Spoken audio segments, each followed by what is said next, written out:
ஒரு சோகமான செய்தி. திருவள்ளூர் மாவட்டத்தில் பெரியபாளையத்தில் வந்து பார்த்தீங்கன்னா, ஒரு பெரிய அமோனியா கேஸ் லீக்கேஜ் வந்து நடந்து ஒரு தொழிற்சாலையில் ஒரு 5 பேருக்கு மேலே வந்து உயிரிழந்திருக்காங்க.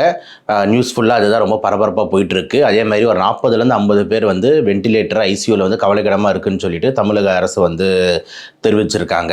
ஸோ இந்த வீடியோவில் வந்து என்ன நடந்தது, இந்த மாதிரி இருக்கும்போது என்ன பண்ணணும், எப்படி தற்காத்து கொள்ளணும் அப்படின்னு சொல்லிட்டு வேரியஸ் கண்ணோட்டத்தில் விரிவாக பார்க்கலாம். வாங்க வீடியோவோட செல்லலாம்.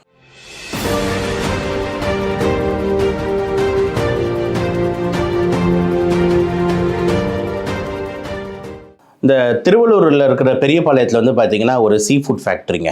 அந்த சீ ஃபுட் ஃபேக்ட்ரியில் பல்வேறு தொழிற்சாலைகள் வேலை செய்கிறாங்க. அங்கே வந்து இந்த விபத்து நடக்குது. இந்த அமோனியா கேஸ் வந்து கசியுது. இந்த அமோனியா கேஸ் கசியும் போது வந்துட்டு பல்வேறு பேர் அங்கே வந்து வேலை செய்கிறவங்களாம் அதை சுவாசிக்கிறாங்க. உடனே வந்து ஒரு 2-3 பேர் வந்து இறக்குறாங்க. பிராட் டெட் என்ற நிலைமையில், அதாவது வரும்போதே இறந்த நிலையில் வந்து ஹாஸ்பிட்டலுக்கு வந்து கொண்டு வராங்க. பல்வேறு பேர் வந்து பார்த்திங்கன்னா வந்து ஐசியூவில், வென்டிலேட்டரில் வந்து பக்கத்தில் இருக்கிற தனியார் மருத்துவக் கல்லூரிகள், அதே மாதிரி அரசு மருத்துவக் கல்லூரிகள், கொஞ்சம் சீரியஸாக இருக்கவங்க நம்ம ஸ்டான்லி மருத்துவக் கல்லூரிகளுக்குன்னு ஷிஃப்ட் ஆகி பார்த்துக்கிட்டு இருக்காங்கன்றது தான் இப்போ இருக்கிற லேட்டஸ்ட் ரிப்போர்ட்டு. இப்போ நம்ம பேசுகிற நேரத்தில் வந்து பார்த்திங்கன்னா 5 பேர் வந்து உயிரிழந்திருக்காங்க அப்படின்றாங்க. பல்வேறு பேர் ஐசியூவில் கவலைக்கிடமாக இருக்காங்கன்றது வந்து இப்போ மார்னிங்கில் வர ஒரு நியூஸ். இப்போது நம்ம மெடிக்கல் ஆங்கிள்லேருந்து பேசுவோங்க. இந்த அமோனியா கேஸ்ன்றது முதல்ல வந்து என்ன நடக்குது, ஏன் வந்து இவ்வளோ ஒரு இறப்புகள் என்னன்னா, ஃபர்ஸ்ட் ஆஃப் ஆல் இந்த அமோனியா கேஸ் பொறுத்த வரைக்கும் ரிலீஸ் ஆகும்போது அதுக்கு நம்ம உடம்புக்கு என்ன சம்மந்தம் அப்படின்னு எடுத்துக்கிட்டிங்கன்னா, உடம்புல படும்போது அமோனியா கேஸுக்கு வந்து இந்த ஈரத்தன்மை கிட்ட ஒரு காந்த சக்தி இருக்குது. அதாவது சீக்கிரமாக போய் அதில் ஈரத்தன்மை இருந்ததுன்னா அங்கே ஒட்டிக்கிறதுக்கு நல்ல ஒரு மேக்னெட்டிக் பவர் வந்து இருக்குது. அப்போ நம்ம உடம்புல எங்கெங்கெல்லாம் ஈரத்தன்மை அப்படின்னு எடுத்துக்கிட்டிங்கன்னா, கண்கள் எடுத்துக்கிட்டிங்கன்னா எப்பயுமே ஒரு ஈரத்தன்மை இருக்கும். கரெக்டாக சுவாசிக்கும் போது வாய் அங்கே வந்து பார்த்திங்கன்னா எச்சிகள் இருக்கும், உள்ளே போனோம்னா கொஞ்சம் சளிகள் இருக்கும். ஸோ எல்லா இடத்துலையுமே வந்து பார்த்திங்கன்னா வந்து ஒரு ஈரத்தன்மைன்றது வந்து இருந்துட்டு தாங்க இருக்குது. கரெக்டாக அப்போ இந்த அமோனியா கேஸ் வந்து எக்ஸ்போஸ் ஆகி இவங்க சுவாசிக்கும் போது என்ன ஆகுது அப்படின்ற மாதிரி இருந்தால் கண்களில் படுது, சுவாசிக்கும் போது மூச்சு குழாய் வழியாக லங்ஸுக்கு போகுது, தோள்களில் படுது, இந்த மாதிரி எல்லா இடத்துலையும் வந்து பட்டுட்டு தான் இருக்குது. அதில் எந்த மாற்று கருத்தும் இல்லை. என்ன ரியாக்ஷன்ஸ் வந்து நடக்குது அப்படின்ற மாதிரி இருந்தால், கண்களில் படும்போது ஆரம்ப நிலையில் அவங்களுக்கு கண்ணு ரொம்ப எரியுது, கண்ணு ரொம்ப ட்ரை ஆகுது, கண்ணு வந்து ரொம்ப ரெட் ஆகுது, தண்ணி வர மாதிரி இருக்குன்றது தான் இனிஷியலாக ஃபஸ்ட்டு சொல்கிற ஒரு கம்ப்ளைண்ட். கொஞ்ச நேரத்துக்கு அப்புறம் வந்து என்ன ஆகுது அப்படின்னா, இந்த தோல்லலாம் படும்போது தோல்லையும் கொஞ்சம் இரிட்டேஷன், இச்சிங், இந்த மாதிரி விஷயங்கள்லாம் நம்மளுக்கு வந்து நடக்கலாம். ஆனால் இதனால உயிர் போகுமான்னு கேட்டிங்கன்னா கிடையாது. அப்போ ஏன் சார் உயிர் போகுது, என்ன நடக்குது கரெக்டாக அப்படின்னம்னா, இப்போ சொல்கிறேன் ரொம்ப இம்பார்ட்டண்ட்டான மேட்டர். இது ஒரு கேஸ்னால் என்னது, காற்றுல இருக்கிற ஒரு விஷயம். அப்போ வந்து எது வழியாக உள்ளே போகும், சுவாசிக்கும் போது உள்ளே போகும். அப்போ சுவாசிக்கிறதுன்றது எப்படி, மூக்கு மற்றும் வாய் வழியாக அப்படி இழுக்கிறோம். கரெக்டாக அப்போ அந்த அமோனியா கேஸும் உள்ளே போகுது. அப்படி உள்ளே போகும்போது இங்கே இருக்கிற நம்ம கிட்ட இருக்கிற அந்த வாட்டர் கூடையெல்லாம் சேர்ந்து அப்சார்ப் ஆகி என்னவா மாறுதுன்னா அமோனியம் ஹைட்ராக்சைடாக மாறுது. இந்த அமோனியம் ஹைட்ராக்சைடாக மாறும் போது அந்த அமோனியம் ஹைட்ராக்சைடு இருக்குல்ல, அது ஒரு ஆல்கலி, ரொம்ப நல்ல ஸ்ட்ராங்கான அரிக்கிற தன்மை, வீக்க உண்டாக்குற தன்மை, இது எல்லாமே அதுக்கு வந்து இருக்குது. அதனால தான் அதை இரிட்டன்ட் கேஸ் அப்படின்னு சொல்லுவாங்க. இரிட்டன்ட்னா என்னது, இந்த அரிச்சு வீக்கத்தை உண்டாக்குறது. அப்போ அந்த கேஸை நம்ம சுவாசிக்கும் போது மூக்கு மற்றும் வாய் இப்படி வழியாக போகும்போது இந்த இடத்துலலாம் ஒரு இரிட்டேஷன் ஏற்படுது. அப்போ மூக்குலேருந்து தண்ணி, மூக்குலேருந்து தும்பல், வாய் வழியாக த்ரோட்டுக்கு போகும்போது தொண்டை ரொம்ப எரிச்சல் ஆகிறது, தொண்டை வந்து கவுறுது, வாயெலாம் வந்து நாக்கெல்லாம் வந்து ரொம்ப ஒரு மாதிரி வறண்டு போய் எரியிற மாதிரி ஒரு ஃபீலிங்கு, இதெல்லாம் வந்து கொடுக்குது. இன்னும் அந்த கேஸ் அப்படியே ட்ராவல் ஆகி போயிட்டு இருக்கும்போது எதெல்லாம் தாண்டுது, இந்த சுவாச குழாயை தாண்டி, ஓக்கல் காடை தாண்டி கீழே இறங்கி லங்ஸோட கடைசி பகுதியாக இருக்கிற ஆல்வியோலை வரைக்கும் போய் சேருது. அப்போ இவ்வளோ தூரம் அந்த கேஸ் வந்து போகுது. கரெக்டாக அப்போ போகிற இடத்துலலாம் இந்த அமோனியம் ஹைட்ராக்சைடு அந்த ஆல்கலியை ப்ரொடியூஸ் பண்ணி எல்லா இடத்துலையும் ஒரு வீக்கத்தை உண்டாக்குது. அந்த இரிட்டன்ட் கேஸ்னா ஒரு வீக்கத்தை உண்டாக்குது. அந்த வீக்கத்தை தான் நம்ம வந்து மெடிக்கலாக எப்படி சொல்கிறோம்னா இன்ஃப்ளமேஷன், ரணம், வீக்கம் அப்படின்றது இன்ஃப்ளமேஷன், ஒரு ரெட்னஸை உண்டாக்குது. சரி சார், இப்போ இதனால் நம்மளுக்கு வந்து உயிர் எப்படி சார், எனக்கு அது புரியல அப்படின்னீங்கன்னா, இங்கே தான் வந்து நம்மளுக்கு வந்து சயின்ஸ் எப்படி வேலை செய்யுதுன்னு பாருங்கள். ஒரு அமோனியா கேஸ்னால ஒருத்தர் இறக்குறாங்கன்னா மோஸ்ட் காமன் காஸ் என்ன அப்படின்ற மாதிரி எடுத்துக்கிட்டோம்னா ஆக்சிஜன் குறைபாடு. ஆக்சிஜன் குறைபாடு. அந்த ஆக்சிஜன் குறைபாடுக்கு மோஸ்ட் காமன் காஸ், மிக முக்கியமான காரணம் என்ன அப்படின்னு எடுத்தோம்னா ARDS, அதாவது அக்யூட் ரெஸ்பிரேட்டரி டிஸ்ட்ரெஸ் சிண்ட்ரோம் அப்படின்னு சொல்லுவோம். என்ன சார் இது acute respiratory distress syndrome ARDS அப்படின்னா, இந்த இரிட்டன் கேஸ் அப்படியே இந்த அமோனியம் ஹைட்ராக்ஸ், அமோனியா உள்ள போய் அந்த அமோனியம் ஹைட்ராக்ஸை மாதிரி இந்த ஆல்வியோல் எல்லாம் படும்போது ஒரு வீக்கத்தை உண்டாக்குதுல, அந்த வீக்கத்தினால நம்ம நுரையீரல் வீங்கிக்குது. அப்படி நடக்கும் போது என்ன ஆகுதுன்னா, நுரையீரலில் உள்ள இருக்கிற இரத்த குழாயில் உள்ள இருக்கிற ரத்தத்தில் இருக்கக்கூடிய நீர் வெளியேறுகிறது. அப்படி வெளியேறும் போது நுரையீரலில் உள்பகுதியில் நீர் கோர்க்கிறது. இது பேர் தான் ARDS. அப்போ ARDSன்றது என்னது?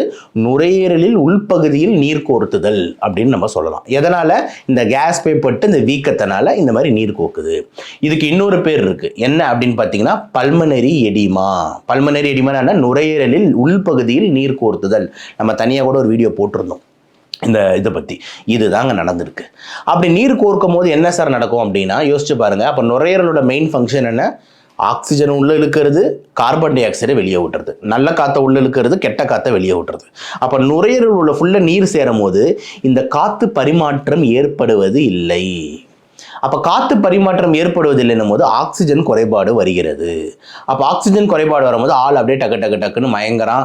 ஆக்சிஜன் கம்மினால மூச்சு திணறுது. ஆக்சிஜன் கம்மினால உடம்புல இருக்கிற உறுப்புகள்லாம் செயலிழக்குது, இறக்குறாங்க. அதனால தான் சொல்கிறோம் ஹைபாக்சியா, அதாவது ஆக்சிஜன் குறைபாடு தான் இறப்புக்கு மெயின் காரணம். அந்த ஆக்சிஜன் குறைபாடை எப்படி இந்த அமோனியா ஏற்படுத்துதுன்னா நுரையீரல் உள்பகுதியில் நீர் கோர்த்துதலை உண்டாக்கிறது. அது பேர் தான் ARDS. இதுதான் நடக்குது. இது முதல் முக்கியமான காரணம். அதே மாதிரி இன்னொரு முக்கியமான காரணம், இந்த ஆக்சிஜன் குறைபாடுக்கு என்ன மெயின் காரணம், இன்னொரு முக்கியமான காரணம் என்ன அப்படின்னா, இந்த கேஸு லங்ஸுக்கு போகிறதுக்கு முன்னாடி இந்த தொண்டை பகுதி, நாக்கு பகுதி, பின்பகுதி இங்கெல்லாம் பட்டுட்டு தானே போகுது. இதுக்கு முதல்ல கிராஸ் பண்ணி தானே போகணும். அப்படி கிராஸ் பண்ணி போகும்போது இந்த இடத்துலையும் ஒரு வீக்கத்தை உண்டாக்குது, ரணத்தை உண்டாக்குது, இன்ஃப்ளமேஷனை உண்டாக்குது.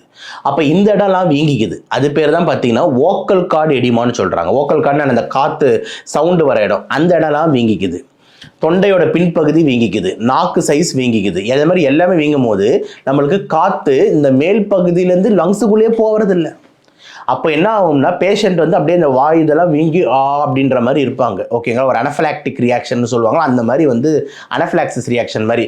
நல்ல உதாரணம் சொல்லணும்னா இந்த ஐன்னு ஒரு படம், சங்கர் சார் படம், அதில் அந்த தேனியெல்லாம் ஒருத்தரை கொட்டை விட்டு ஒருத்தர் வாயெல்லாம் அப்படி வீங்கி ஒரு மாதிரி இருப்பார்ல, அந்த மாதிரி ஒரு ரியாக்ஷன். அப்போ இந்த மாதிரி ஒரு ரியாக்ஷன் நீங்கள் யோசிச்சு பாருங்கள். இந்த உதடுலேருந்து தொண்டை வரைக்கும் அப்படி ஒரு வீக்கம் ஏற்பட்டுச்சுன்னா அப்போ காற்றே உள்ளே போகாது. அப்போ அவங்க ஒரு சவுண்ட் விடுவாங்க. அந்த சவுண்டு பேர் தான் என்னென்னு சொல்லுவோம்னா ஸ்ட்ரைடர் அப்படின்னு சொல்லுவோம். அப்படின்ற மாதிரி ஒரு sound, strider. So noisy breathing. இது ரெண்டுமே நடக்கிறதுனால ஆக்சிஜன் குறைபாடு போகலாம். அது பேர் தான் ஹைபாக்சியா, அதனால் இறப்பு. அப்போ இதுதான் இந்த பாட் டெட் வரும்போதே இறந்துட்டாங்க அப்படின்றதுக்கு காரணம் அமோனியா லெவல் போய் பட்டு இந்த விஷயங்களை ஏற்படுத்தியிருக்கிறது. என்னது? ஒன்று ARDS, இன்னொன்று பார்த்தீங்கன்னா இந்த மாதிரி அப்பர் ஏர்வே அப்ஸ்ட்ரக்ஷன், ஸ்ட்ரைடர், இந்த மாதிரி விஷயங்கள். இதுதான் இறப்புக்கு மெயின் காரணம். மற்றதெல்லாம் ஒரு சில நியூஸில் போடுறாங்க. என்ன அப்படின்னா அவங்களுக்கு கிட்னி போயிருக்கும், ரத்தத்தில் கலந்து இந்த மாதிரி ஆள் மற்ற உறுப்புகள் செயலிழந்திருக்கும். இது எல்லாமே செகண்டரி, தேர்ட், அதாவது ரொம்ப ரொம்ப மெயின் காரணமே கிடையாது. இமீடியட்டாக இந்த மாதிரி ரியாக்ஷன் ஆகி உயிர் இழக்கிறாங்கன்னா மெயினான காரணம் இப்போ நம்ம சேனலில் பேசிக்கிட்டு இருக்க இந்த 2 இம்பார்ட்டன்ட் காரணம் தான்.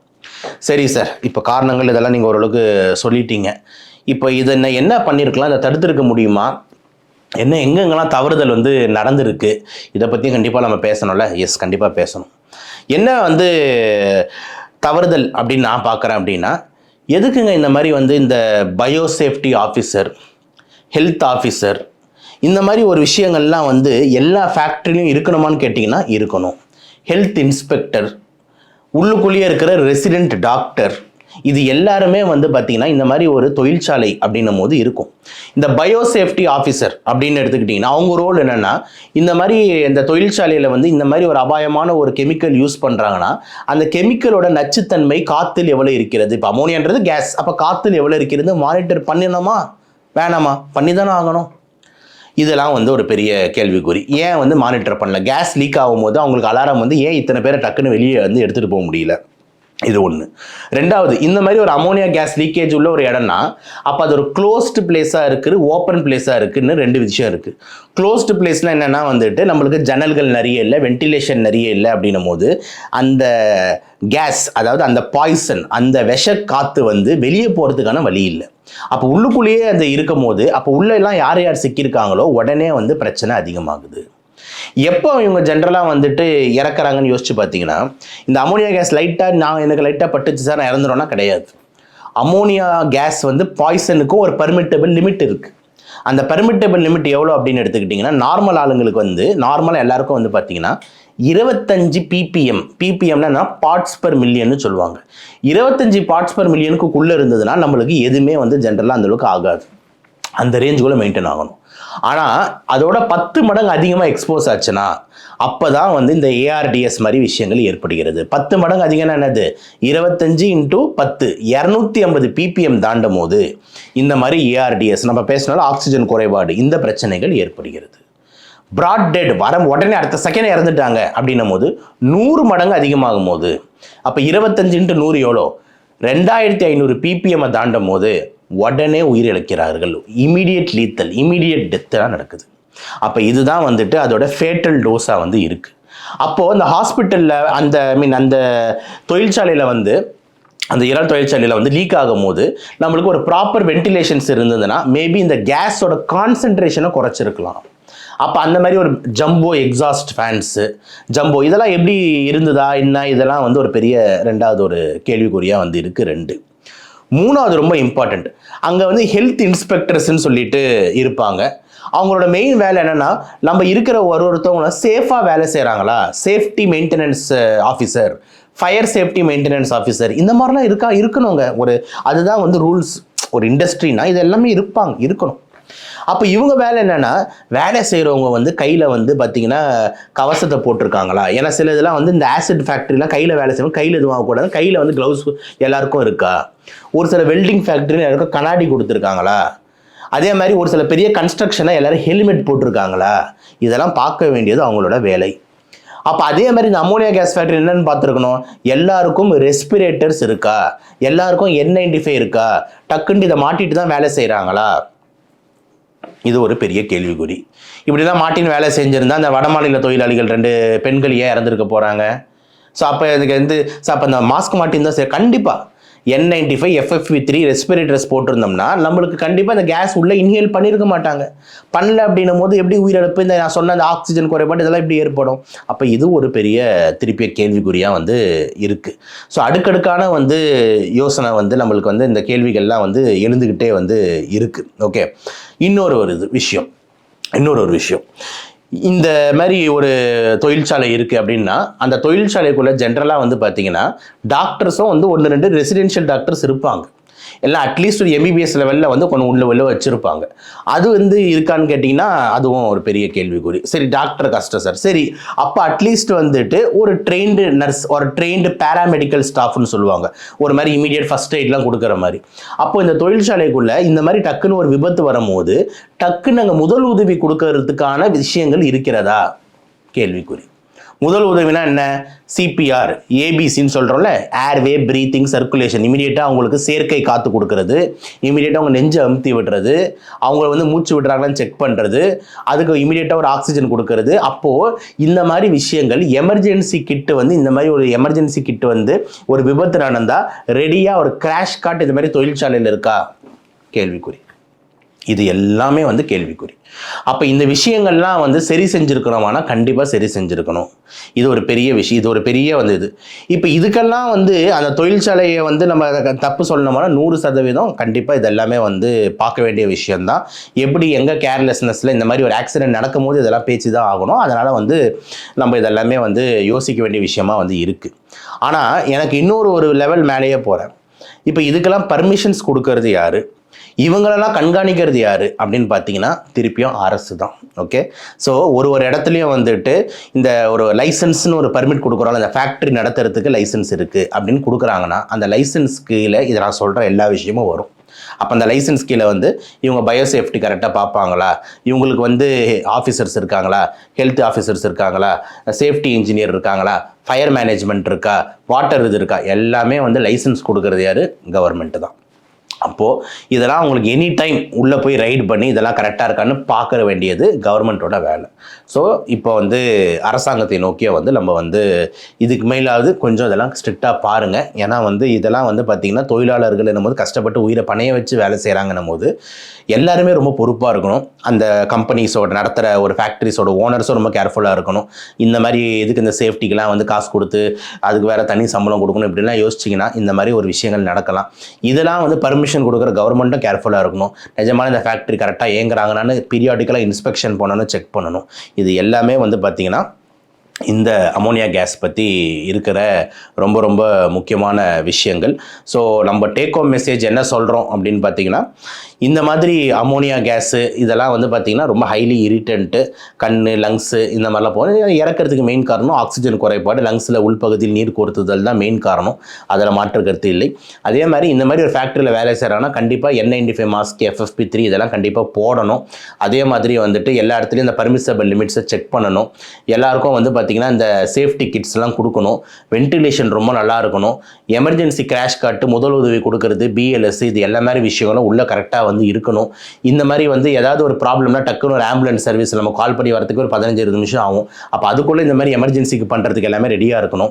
இது எல்லாத்துக்கும் பர்மிஷன் கொடுக்குற அரசும் இதெல்லாம் நல்லா கண்காணிக்கணும். ஓகே, தொழிற்சாலைத்துறை இது எல்லாமே வந்து கரெக்டாக கண்காணிக்கணும். இது எல்லாம் தான் இந்த விஷயத்துலேருந்து நம்ம கற்றுக்கக்கூடிய ஒரு டேக் ஹோம் மெசேஜாக இருக்குது. இறந்தவர்களுக்கு வந்து நம்மளோட அந்த ஒரு ஃபீலிங்ஸ் அண்ட் ரெஸ்ட் இன் பீஸை கண்டிப்பாக சொல்லிக்கணும். ஃப்யூச்சரில் இந்த மாதிரி ஒரு இன்சிடென்ட் நடக்கக்கூடாது அப்படின்னு சொல்லி இந்த வீடியோவை முடிப்போம். நன்றி, வணக்கம்.